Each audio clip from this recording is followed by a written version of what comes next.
You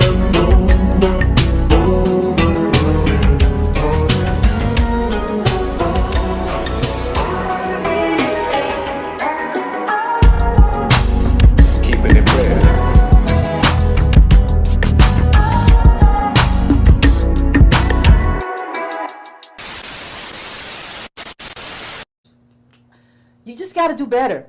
Everybody just listen. Everybody just got to do better, because you have all these little splinter groups. And let me say something. Splinter groups. Y'all are all, except for Umar Johnson, who is Pan-Africanist, and we'll get to this in a second. Y'all are all the little wayward children of ADOS. That's all you are. That's all you ever will be, is little wayward children. You are nothing. You did not create yourself. I'm your mother, like it or not. You walk around saying my words, acting like you created yourself. Ooh, to hear my words come out of a pimp's mouth. Kumbaya. What it do? This is your brother Bishop of Bishop Zone TV. And man, how the mighty have fallen. Oh man, it just tickles my fancy. Pause. What am I talking about today? Well, man, ADOS, the little movement that could. Man, we got to talk about Yvette Carnell, Yvette Knight, as she is deeming herself as right now. Yes, Yvette Carnell, a.k.a. Breaking Brown, a.k.a. as of right now, Breaking Down. Because she has alienated herself from a lot of people that actually supported her in her movement. And it's just, you know, they say you should never kick a man while they're down, whether she wears a strap on or not. But I'm actually finding this very entertaining right now. This is very comical to me because I saw it coming. I wish I had a YouTube account then, back in the day when this ADOS thing first started kicking off, because I saw this shit coming. I saw it coming. And for all those people that are gonna say, man, why you find joy in tearing black people down, please, fuck out of here, okay? Fuck out of here. Because the whole movement was built off tearing down other black people. It was built off tearing down black people masked as reparations. Now, to Yvette's credit, I don't think she was necessarily as much of a grifter as Tariq Nasheed. But see, that affects her longevity in this shit. And that's why, as of now, it's crumbling by the wayside. You know, it just, like I say, this thing right here, man, is just crazy right now, man. It's how everything unfolded. How a lot of our people were misled, because it wasn't Yvette's fault. It's your dumb ass fault. See, a lot of people like to live through these personas. They like to live through these individuals. ADOS, FBA, they ain't nothing but the church. Y'all still operate like the people at the church y'all claim to dislike and distance yourself from. You know, the TD Jakes, Creflo Dollars. You know, at least with religion, you can last for a very long time pimping the people. But when you build something called reparations, you didn't build it, but you built your platform off of reparations. At some point in time, people are going to realize, okay, well, we're not getting reparations. It don't look like we're getting reparations. And let me tell black folks right now, if your black ass think you're going to get reparations by screaming ADOS, cut the check. Cut the check. Cut.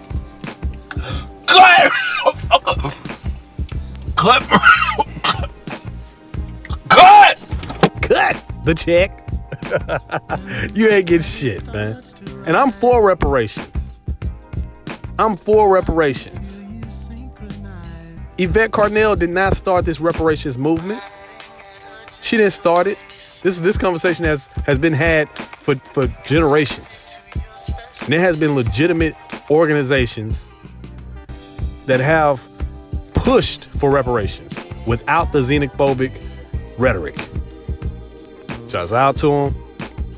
But this was set up for failure from the very beginning because it was built out of toxicity. You cannot build something out of desperation and anger and bitterness. You cannot build that.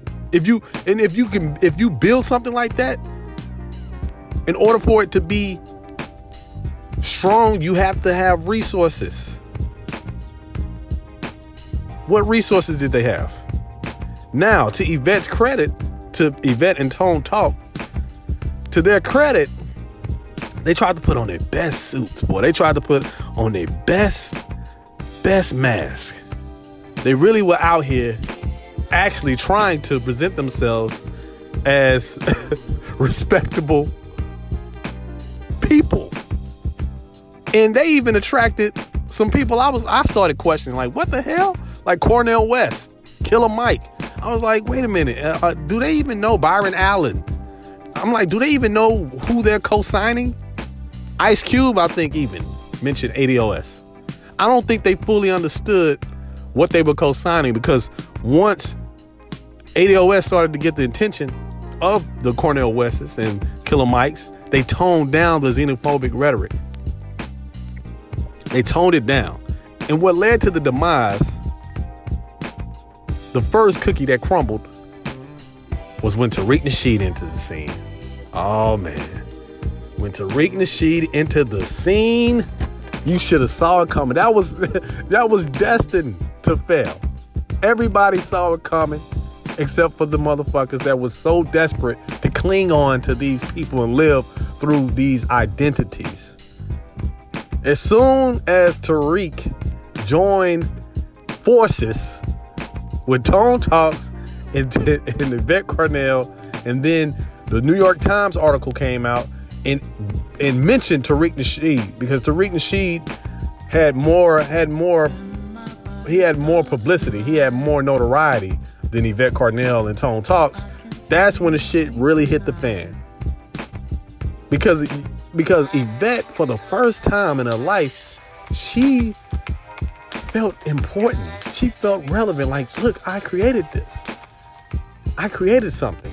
I don't have to live in the shadows of Moist Watkins anymore. Shouts out to Moist Watkins, by the way. And all the good work he's doing, you know. Right? Thumbs up, thumbs up, thumbs up, thumbs up.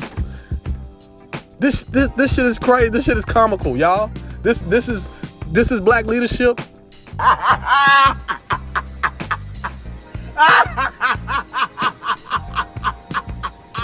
This is black leadership. At least Black Lives Matter got some commercials and some real estate out of the shit. You know, I mean, when I say real estate, I mean the co-founder moving to Calabasas and Canada and all kind of other shit. I mean, at least they got something out of it. But again, to ADO's credit, they were getting attention. They had the conventions, if I'm not mistaken. We seen them put on their best attire. Yvette Carnell was wearing the Lori Lightfoot suits. She had them shits. She had them Lori Lightfoot two-piece suits. Look at the shoes. Look at the shoes. What happened? What happened? It's what happens with every organization. Again, built off negativity, desperation, and ego. Her ego got in the way. And when you really boil it down, ADOS, you're only as strong as the people that follow your movement. And look at the people who follow her movement. Now a lot of people disown ADOS. They don't even call themselves ADOS. They still got the American flags in their head and they tags, yet they don't call themselves ADOS. anymore. Now they latched on to some other identity. B1, freedman, FBA, dick to dick, dick to dick to dick to dick. That's all they doing. Say what you want about Pan-Africanism, but at least Pan-Africanists have always been Pan-Africanists. We ain't moving. We ain't going. We African unity. We African one. We African assemble. African initiative. We Pan-African. We know what it is. We know who we are. Right down the middle. It's plain and simple. We know the philosophy. We know the ideologies, and we follow that shit. We might not all agree, and it's not like it's some sect. That's the problem, y'all. A lot of the people that attach themselves to these identities, they act like it's some kind of like gangbanging shit. Like it's just some set, like we all want. Like, okay, well, because look at Umar Johnson. I don't give a fuck about no Umar Johnson. Umar Johnson doesn't represent me just because we share the same ideologies, or share similar ideologies as far as how Pan-Africanism go. I ain't donate not one coin to his school.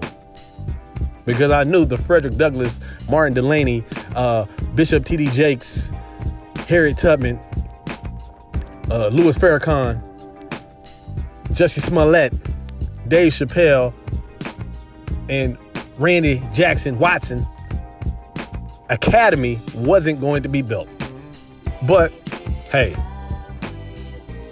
ADOS, you had a good run, man. Yvettecarnell, you had a good run. It's funny, but it's tragic too at the same time how a lot of people they're not rocking with it. Now I know they had really high hopes. They had dreams. Sometimes I dream that ADOS is me.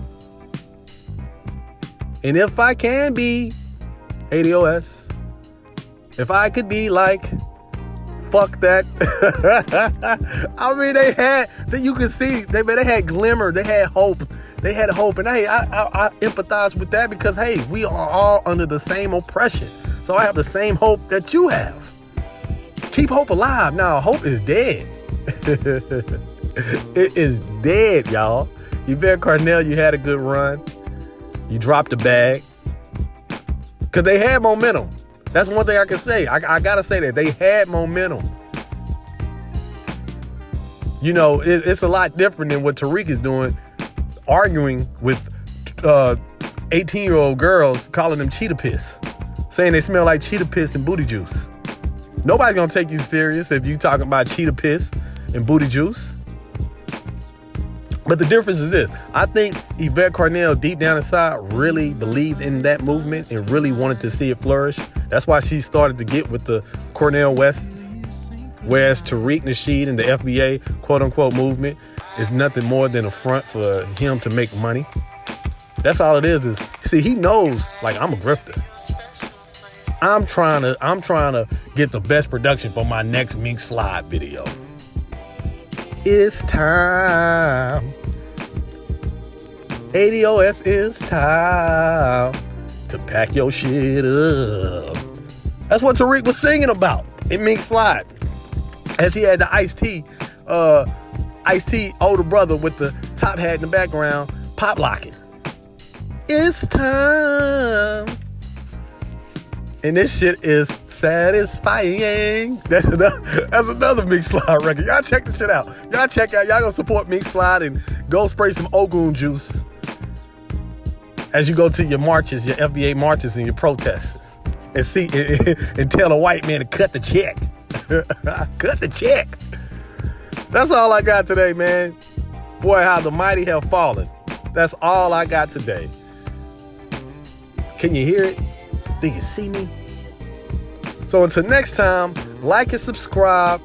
And it's time to get at your boy. Holla.